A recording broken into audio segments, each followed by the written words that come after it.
पाचोरा येथे पत्रकाराला जीवे मारण्याची धमकी. अवैध धंद्यांवरील बातम्यांमुळे संशयित संतप्त.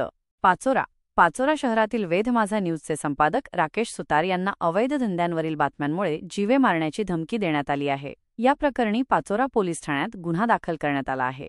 घटनेचा तपशील. राकेश सुतार यांनी पाचोरा शहर आणि ग्रामीण भागातील अवैध धंद्यांबाबत बातम्या प्रकाशित केल्या होत्या. यात गावठी दारू, ऑनलाईन चक्री, सट्टा, मटका यांसारख्या अवैध धंद्यांचा समावेश होता. 23 मार्च 2025 रोजी दुपारी पहाटेचे 3:30 वाजता शेखर सुधाकर पाटील रा. कृष्णापुरी, पाचोरा याने सुतार यांना शिवीगाळ करत जीवे मारण्याची धमकी दिली. सुतार आपल्या पत्रकार मित्रांसोबत छत्रपती शिवाजी महाराज चौकात नीलम हॉटेलसमोर चर्चा करत असताना ही घटना घडली.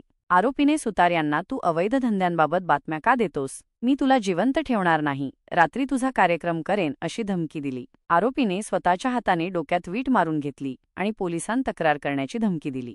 पोलिसांची कारवाई. राकेश सुतार यांच्या तक्रारीवरून भादंवी कलम 352 आणि 351(2) अंतर्गत गुन्हा दाखल करण्यात आला आहे. या प्रकरणाचा पुढील तपास पोलीस निरीक्षक अशोक पवार यांच्या मार्गदर्शनाखाली सुरू आहे. पत्रकार संरक्षण कायद्याअंतर्गत गुन्हा दाखल करण्याची मागणी पत्रकार संघटनांनी केली आहे. स्थानिकांचे आरोप. गेल्या 8 दिवसांत पाचोरा शहर, पिंपळगाव, हरेश्वर आणि ग्रामीण भागात अवैध धंद्यांबाबत बातम्या प्रसिद्ध झाल्या होत्या. मात्र पोलिसांनी कोणतीही ठोस कारवाई केलेली नाही असा आरोप स्थानिकांनी केला आहे.